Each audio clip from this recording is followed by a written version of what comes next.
Hello everyone, this is Guilherme Cruz for MMA Fighting here in Abu Dhabi for Fight Island week, month, whatever. It's a lot of events here We've been in inside July. for a long time. Yeah, and it's too hot outside, It so is too. it's difficult to think. First of all, we've been tested a lot, so I think we are okay to get our mask off. Thought you'd never ask. So I'm joined by Oscar Williams from the Mac Live to break down the top fights at UFC 251, and I'll start with the main events.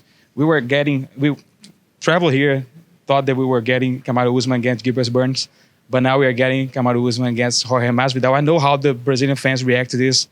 They obviously weren't happy, but what are your thoughts? How did you react when you heard that we were getting a new main event here? Well, I'm very sorry, Brazil, but I prefer it. It's listen, there's talks that Gilbert Burns could be a harder challenge for Kamaru at matchup wise, which I think is fair. But like Dana White just said to us, this fight is trending massively.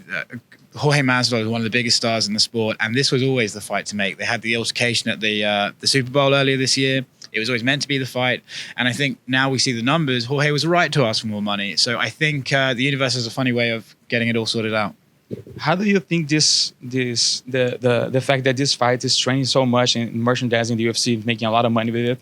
How do you think this affects Conor's future? Because I mean, he's always involved in the title picture and every weight class in the UFC. So do you think that maybe this is the one to poke him back? I know it's really unfair. We have not fighting in front of us. We're already talking about Conor, but being from Europe, we are for Ireland and the Mac Life. How do you think this affects the UFC scenario in the future? Well, I can't speak for Conor, and I wouldn't really know what he plans on doing. I have to take him at his word that he is retired. But I will say, Dana White just said that this fight is trending as big as McGregor Khabib, and I think Conor McGregor likes big fights, and if Jorge Masvidal wins, Dana White just said that it could be the biggest fight in UFC history. So I don't know if Conor would want to do it. I'd want to watch it though. So I'd like to see it. Yeah, of course. And just so be fair, just go back to the youth fight that we are getting this Saturday.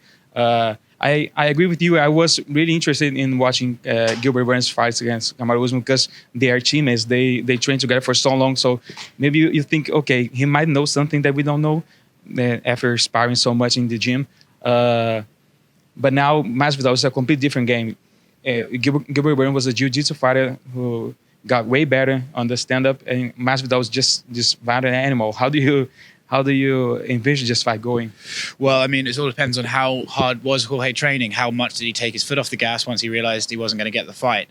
If he just, do you buy that he was really training that hard? I think he was training hard for like 4 weeks ago. I don't know if he's been training hard for the last 4 weeks. He looks in good shape on scales, to be fair. How I think the fight goes, I think it's interesting. It'll depend a lot on what Jorge decides to do. Does he try and go a bit slower to get through 5 rounds, or does he think, well, I've only got 2 rounds in me, let's go for 2 rounds? But skill-wise, Kamaru matches up bad with him. I think that's fair to say. The grappling should be interesting. I think we'll know how the fight's going to go within the first sort of few minutes, maybe the second round. I think my head is going Usman, but I'm leaning towards chaos. I think we're gonna, and not chaos Kobe Covington. Chaos, like the situation is gonna be chaotic if Masvidal wins Saturday. It's going to shake up the UFC for good now. Yeah. And in the co-main event, we have a rematch, Volkanovski against Max Holloway. Is that the fight you wanted to see after the first one, or you were hoping for a fresher challenger? Well, I have to be honest, I wasn't really that interested in seeing it after the first fight. I thought Volkanovski did kind of shut Max out. But after seeing them in person at the media day the other day, I find their sort of dynamic very interesting. You can tell Alexander's a bit pissed off at Max, sort of saying, "Oh, I won the fight," and you can tell that Max is sort of, I don't know. I've never seen Max has never been one for mind games, but he seems to be playing a little mind games. Pretending he's training. Well, saying he's training through the Zoom calls and stuff like that. I don't buy that. I don't think I do either. He looks in great shape for someone who didn't spar or whatever. So it's interesting. I wasn't that interested, but now the fight's here, I am kind of interested to see how it goes. If you really train via Zoom, I think I'm going to sign up for that gym as well. Because Yeah, it's a good idea. Apparently, it's a great weight loss. Yeah. I mean, I wasn't. This wouldn't be the fight that I would pick to go next. But I really look forward to this because Max. I mean, he was on such a busy run, like four title fights in a year, and now that he has finally taken a year off, a long time off. I'm curious to see how he's going to perform in a 5-round fight against such a dangerous opponent, such a tough one.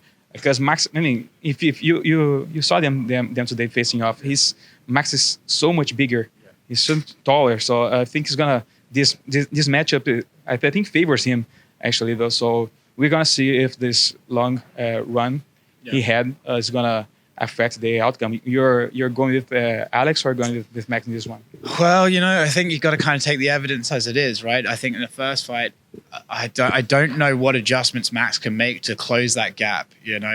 Maybe he had an off night. Maybe he thought he was winning, so he didn't want to push the pace. If he hasn't been training properly, then I think his biggest weapon has always been turning the pressure on in the later rounds, and maybe he won't be able to do that. So I am leaning towards Alex, but Max is champion, so we'll see. I'm going to disagree again. And go with Max in this fight. And for the third title fight, we have a Brazilian, Jose Aldo. He has a chance to become the first Brazilian man to bring a UFC belt back home in a while, since he lost the title to Max Holloway. But he has a tough challenge in front of him in Peter Yan. How do you look into this match of different styles? And Jose Aldo looked really, really good in his last fight, even though he lost in the judges' minds. I think he won the fight against Marlon Moraes. I don't think I don't know if you agree with that. No, I disagree as well with you. Okay, we always disagree with each other. And so how do you see this interesting fight playing out? Well, it's like the old school. It's tale as old as time, right? It's the legend versus the new generation. I think the two are very similar to me. I mean, Peter Yan's got the boxing, Aldo's got the kicks, which he hasn't tried in years, but. To me, it's a very interesting one. I thought that Aldo's performance against Marlon was actually the best he'd looked in years. He was much more aggressive. He used to coast, sort of coast through his championship fights, get through 25 minutes. And against Marlon, he really pushed the pressure. If that guy comes to fight Peter Yan, I think it's going to be an amazing fight because Yan's also incredible. I'm really looking forward to it. I actually think Aldo could get it done. I think he really looked rejuvenated in his fight against Moraes. And I think, he doesn't seem to be struggling with the weight, really, So I think it's actually good for him. Okay, I guess we finally agree on something. It's not because he's Brazilian. I think the way his first week went against Marlon Moraes and standing against him for 3 rounds against such a powerful puncher in Marlon Moraes, and thinking and winning in my eyes. So I think it's I'm not saying it's an easy win. Of course, Peter Yan is really tough, but I'm leaning towards him in this fight. And you mentioned the leg kicks. I thought maybe only the Brazilians were constantly asking. Hey, anyone who's watched Jose Aldo, everyone is always like, "Where's he going to kick him? When's he going to kick him?" Hasn't kicked him for years. I think it was like Korean Zombie was the last time he kicked someone. Yeah. Come on, Aldo, bring him back. I like the kicks. And the main card is only made of title fights. We have 2 interesting matchups in the female divisions. Jessica Andrade is going to rematch Rose Namajunas. The first fight was really violent. I was there in cage side, and I really feared for Rose's life. And my first reaction was just stand up and take a closer look. And I really thought the worst case could happen. Yeah. But thankfully she was. And she's back from a quick retirement, and she's fighting the same girl that gave her that brutal loss. Yeah. Were you surprised when the UFC went again with this match and she took it? I'm not surprised the UFC went with it. I'm a little bit surprised that Rose took it. I think, one of the constant knocks on Rose is like, oh, how mentally strong is she and stuff like that. But to me, this proves that she is like a fighter through and through. She's not just this technical wizard. She's got grit as well. And I really commend her for taking this fight. She couldn't be less interested in fight week. I mean, she looks as cool as a cucumber. She looks half asleep all the time. I think she's just so relaxed, and I think that's for someone like Rose who can get a bit of nervous energy, I think that's really good. And I think we look back at the first fight, technically she was just amazing. I've seen her on embedded hitting pads. She looks unbelievable. She looks great. So I think obviously Andrade's going to try and do something different, but I think Rose could remind people why she was very good. Yeah, and the way the first fight went, the first round, Rose was just picking her apart, and the second round, I mean, Jessica had the opportunity to go for that slam before. It didn't work her way, but the third time, I guess, was the one that she just landed with her head and neck, and she was out. But I'm leaning towards Rose in this fight because, I mean, she was winning 99% of the fight, just that slam. Are you thinking that way as well? Yeah, I think, look, I mean, again, it's similar to the Max Alexander question. You're going to go look at the evidence you have, right? When they first fought, she got caught essentially with just some Hulk slam. It's the same as basically Derek Lewis against Volkov, right? He caught him with the right hand at the end. You have to assume that based on the evidence that I think Rose will probably pick her apart. And I think actually, technically, Rose is probably just the sounder fighter. You know, like Joanna picked Andrade apart. I think Rose could do the same over 3 rounds, especially. Do you think he's gonna go 3 rounds? Yeah, I don't think Rose will finish Andrade. Andrade's really tough, you know. But I don't think Andrade will catch Rose in 3 rounds either. So I think it's a decision. And the 5th fight of the night of the main card is Paige Van Zandt against Amanda Ribas. Amanda Ribas is just a smiley girl from Brazil. And she's fighting Paige Van Zandt, who's in an interesting moment in her career.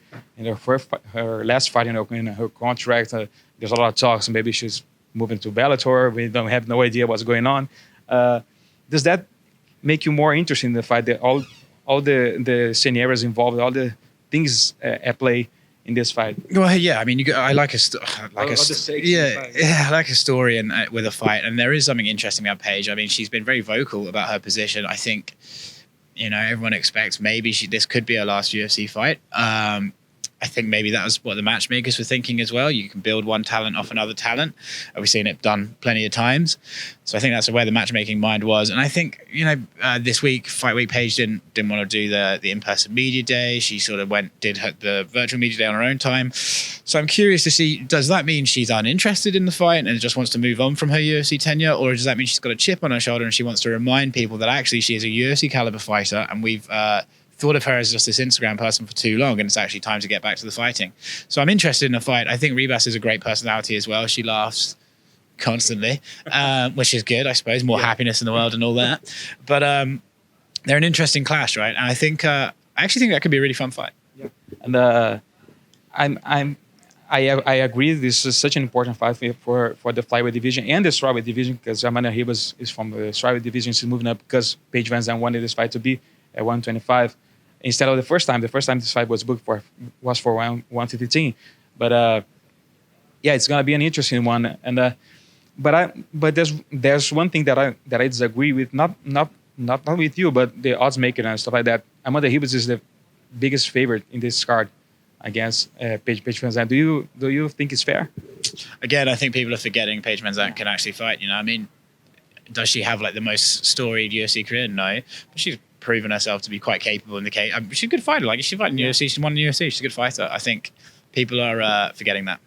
Yeah. So I think that's an unfair odds making. But in the end, do you see the upside coming, or you think Amanda Ribas is going to win? But I just don't think it's going to be as. I mean, I don't know. That's unfair to Paige, but I do favor Ribas in the fight. Yeah. That's it for us. Thank you very much, Oscar, for joining me. Or this. It's too late now. You know, yeah. Thank you very much for joining me in this quick preview show for MMA fighting. We won't be at the beach tomorrow. We won't be just drinking margaritas. We won't be at the beach tomorrow, but it will be hot because there are fire on the way. It's gonna be. I think right now it's really cool here. It's the air conditioning. It's cold. We're freezing right now. That's good. It's better than just melting. Thank you very much, Oscar. Stay tuned MMA Fighting for everything pre-fight, post-fight for UFC 251 and then UFC Fight Islands 2, Fight Island 3, and Fight Islands 4. And of course, follow Oscar because he's the man.